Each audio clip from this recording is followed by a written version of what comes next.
I mean, it sounds like that there's some agreement here, that each side wants good reasons. Is that There needs to be good reasons to have faith. Anyone of any side, we all want good reasons for what we believe, regardless of whether these are religious beliefs or not.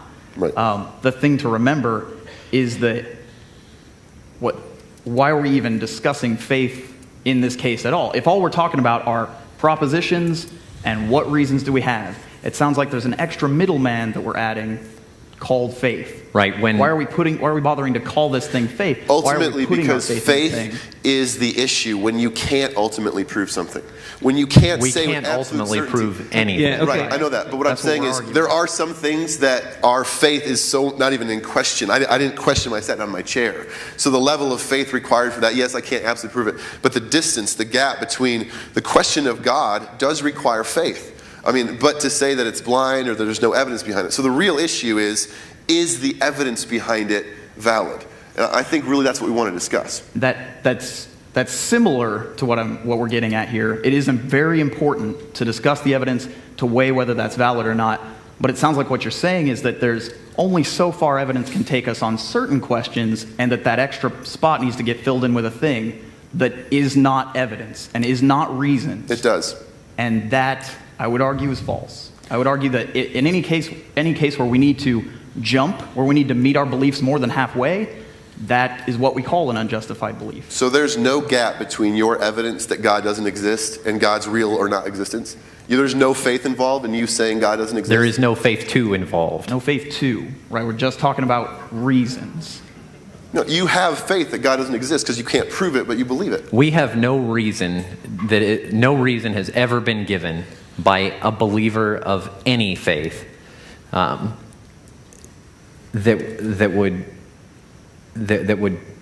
could be called a sufficiently good reason to believe that God exists, that He authored a certain text, that He's speaking to certain people or working certain magic tricks. If we had those good reasons, right, we would helplessly be convinced, right? And each and every one of us are convinced by reasons, right? And even if there are diehard fanatics who don't like to talk about apologetics and certain kinds of philosophical arguments for God's existence, right? Evidence is still at play for each one of us, right? Just most of the time, the evidence and the reasons that are on the table are things like a profound peace and joy unspeakable and answered prayer. And these kinds of reasons are put forward by people for why they actually believe in God and the truth of a text like the Bible. And what people like me and Abram do is point out how awful those reasons are. And I think you're getting around the issue, though. Do you believe God exists? No. Can you prove it? Again, prove in an absolute sense. Yeah. Can you prove it in an absolute sense? I can't sense? prove it any So more you have faith any more than I can. You have faith that your belief is true. That's what faith is. But what you're saying is that faith applies to any and all beliefs. Sure, it does.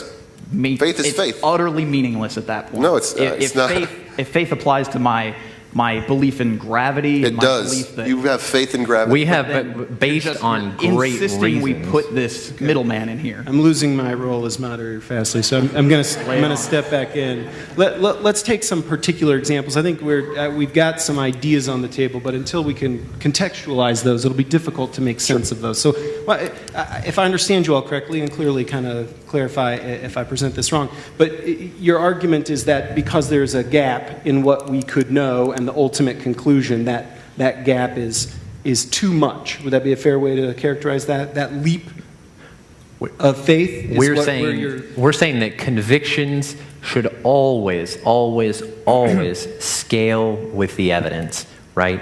If the evidence or if the reasons aren't at a certain level, our beliefs and our convictions should not be way up here, right?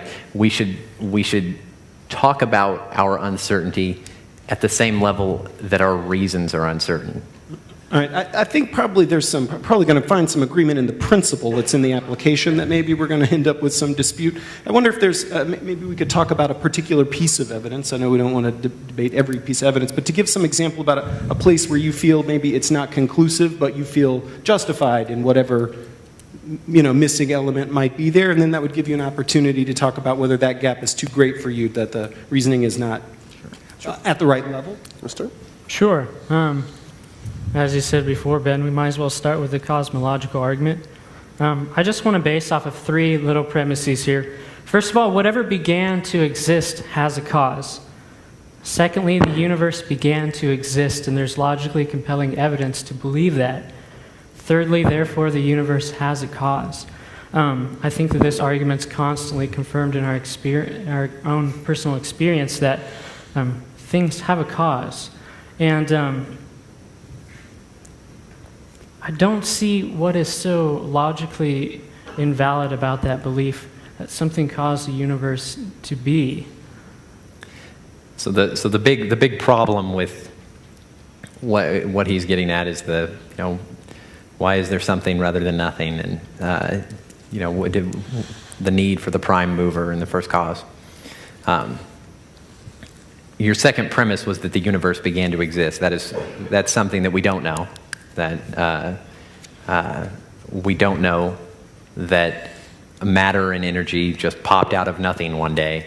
That's not what Big Bang says, right? It's misconstrued by people like William Lane Craig to be something like the creation of the universe, and it is not that. It's an expansion event.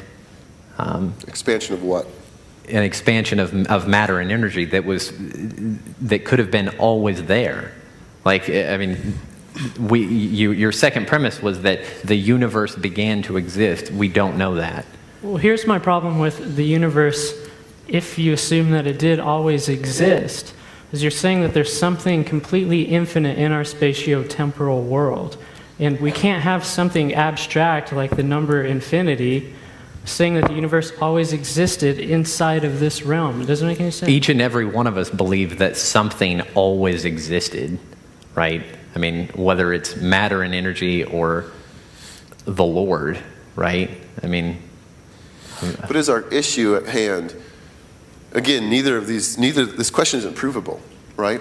So the question is, what is plausible? You said in your opening statement that there is no plausible, reasonable evidence to support the existence of a God. But if you think about the Big Bang and you say, where did matter come from? Well, the Big Bang was energy and matter clustering, exploding.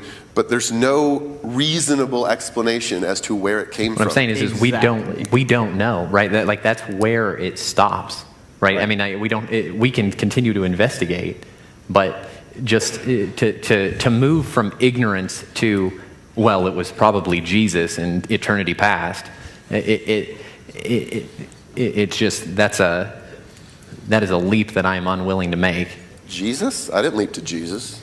But you believe that it was the second member of the Trinity who spoke and the universe saying left that into matter existence. and energy always existed, a contingent thing which does not have to exist. For sure, always we all existed. know that, or we're all, I'm sure, willing to acknowledge the universe in its present state did begin at some point. Maybe matter and energy existed in a different form, this quantum vacuum, whatever the case. All it really matters is that before the Big Bang, whatever... I'm an art student. I also don't know what went down. Whatever was before that, ultimately, until we do have any reasons whatsoever to say what was before it, we are in a present state of ignorance. And that to jump from ignorance to any conclusion, be it Allah or the time-traveling aliens did it, no matter what that conclusion, it's unwarranted. That's not a true statement. That's not a true statement at all. Lay on me. If you look at the matter that makes up our universe, every piece of matter that we look at is contingent upon something else for its existence. So for you to say contingent things that require other things to exist, that require to exist means something brought it into existence. For you to say that something that requires something bringing it to have always existed is a leap of faith that I can't take. I'd like to make clear, I'm also not saying that it's always existed. Because again... So what are some other options? I don't know what the options... That's the thing. But you can just shut the argument down and say it's stupid and not relevant. Not saying it's stupid, I'm just saying if we're to remain intellectually honest, we have to admit when there comes a boundary where we straight don't know. And that there are some questions we simply don't have answers to yet. And I'm not even ruling out the possibility of God at that point. I don't happen to think it was, but I mean, for sure, any number of things. And I think maybe to put this in a little perspective, I get the sense maybe that you don't disagree with the notion of uncertainty in this case. Oh, no. Only that it's closer to enough support. That, I mean, that it's. I would say that I cannot say for certain that this argument doesn't prove that God exists. But when I look at the fact that the Big Bang started with matter, that matter and energy existed, and even if you say a vacuum is static energy. Something existed before the Big Bang.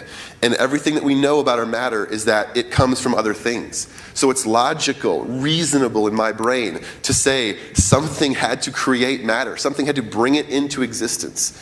And so for me to say that there is a non-contingent being, something that doesn't require being created, that exists, makes sense. It's when not have we ever seen the creation of matter? Right? You've never seen the creation of matter. Well, that's why. Like, so why do you think that it would Exactly create why itself? it's unreasonable. We wouldn't think that it would create itself. So you think it always existed? it's Again, conceivable. something, for It's sure. possible that matter and energy have always existed. Right? I mean, you already acknowledge it's possible for Jehovah to have always existed. Right? I mean, you think something always existed. Yeah. Right. Something non-contingent, something that doesn't require something else to bring it into existence. Right. Well, we But matter don't know. does require How do you have access to the data that talks about matter being that matter could not have always existed?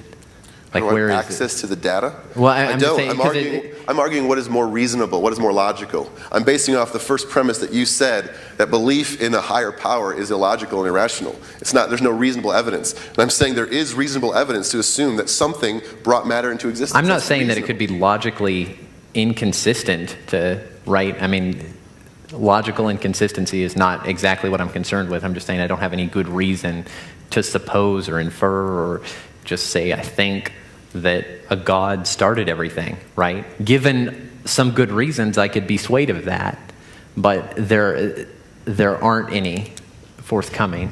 I mean, unless it seems like you're making some assertions about physics that no physicist would say.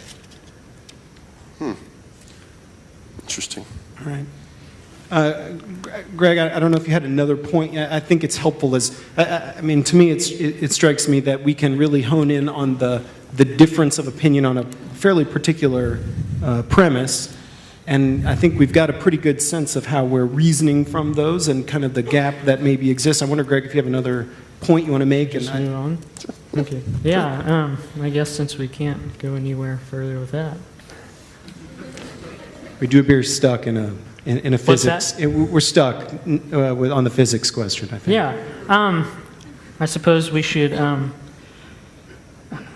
do want to say that I feel weird moving on if we can't establish anything for the sake of what they teach you in logic or philosophy. I don't want to build anything off of a false premise and then build completely false arguments off of that. So I do feel weird even moving on, but I guess I don't have a choice. The teleological argument. The fine-tuning of the universe is due to either chance or, as Pete and I would believe, in a purposeful God.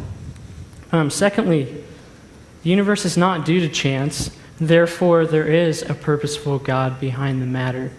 Our universe is finely tuned in a very, very complex manner, which scientists on a wide range do agree with. For instance, one constant has the precision of 1 part in 10 to the power of 53. Stephen Hawking also said a decrease of 1 part in a million when the universe was 10 to the 10 degrees would have resulted in a collapse of the entire universe. So I find it quite compelling that there is a God behind the scenes, so to speak, who does have a purpose for the creation and such complexities to support life here on earth.